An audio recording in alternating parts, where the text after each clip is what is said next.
ভালো আছেন আপনি? হয় হ্যাঁ ভালো আছি। এইবার মিথ্যা মামলার দালালদের দেখে নিম। ওই সে ব্যাপারকে উত্তেজিত হয়ে দেখতে আছে। কি রমেশ ভাই, আপনার না শরীর খারাপ, তো এই শরীরে আমার শরীর যতই খারাপ থাক এই মুহূর্তে নাই, আমি আর পারলাম না। আমার আইতেই হয়েছে, আমি আইছি, আমি আসি। কাকু আপনিও আইছেন? ওই বেটা আমো না, আমাগো মারজানের উপরে অন্যায় অত্যাচার হইব আর আমরা কি ঘরে বইয়া থাকবো? না, আরে ব্যাপারটা ওর খেত খুদ হালাইয়া থুইয়া। ভালো আছো ভাই?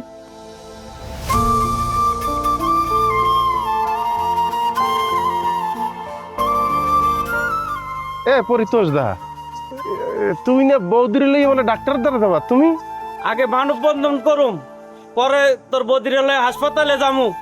আচ্ছা ওইছে কি? আচ্ছা আপনার বেবাকে কাম কাজ হালাইয়া হানাইয়া জ্বর হয়েছেন, এটা দেখে আমার খুবই ভালো লাগতে আছে যে মারজানের প্রতি আপনাদের যে ভালোবাসা, আসলে এইটার কৃতজ্ঞতা প্রকাশ করার ভাষা মোর জানা নাই। মারজান আপনাকে এই অবস্থান দেখলে সে খুব খুশি হইবে। তবে একটা জিনিস মাথায় রাখতে হইবে, কোনো হাঙ্গামা করা যাইবে না, আইন নিজের হাতে তুলে নেওয়া যাইবে না। মোর তো একটু আদালতে যাওয়া লাগে এখন।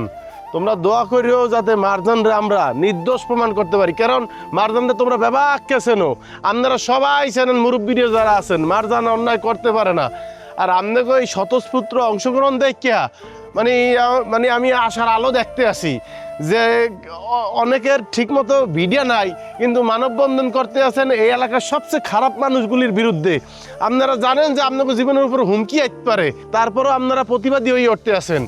মারজান তো একটা উপলক্ষ মাত্র, এই বিলে সবাই প্রতিবাদ করতে হবে যার যার জায়গা থেকে। অন্যায়ের প্রতিবাদ শুরু করেন, মনে করবেন অন্যায়কারী যারা আছে, দুষ্কৃতিকারী যারা আছে, তারা কিন্তু সংখ্যায় কম, মোরাই সংখ্যায় বেশি। কিন্তু আমরা সবাই একই না দেখে ওরা মুখে পাইয়া বইছে। এখন আমরা সবাই যদি একলগে প্রতিবাদ শুরু করি, আজকে মারজানের বেলা হয়েছে, কালকে শাহজাহান কাকুর বেলা হইবে, মোকলেক্স কাকুর বেলায় হইবে, এই যে পরিতোষ ভাইয়ের বেলায় হইবে, সবাই মিললে আমরা যদি এক হই তাহলে আমরা একটা সুন্দর বাংলাদেশ গড়তে পারবো। মানে আপনাদের প্রতি অনেক অনেক কৃতজ্ঞতা। আপনাকে এই অবস্থান কর্মসূচি আমি মারজানরা জানাবো। মানে মারজান মারজান মারজান অনেক খুশি হইবে, এবং মারজান যে অন্যায় করে নাই, আপনারা যে তার পক্ষে রাস্তায় দাঁড়াইছেন, এর মানে হইল কি বুঝতে পারতেছেন? আপনারা আরো 10 জনের মধ্যে সাহস সঞ্চয় করতে আছেন। এই আপনাদের দেখিয়া অন্যরা উৎসাহিত হইবে যে অন্যায়ের প্রতিবাদ করতে হইবেন, অন্যায়ের আর ছাড় নাই।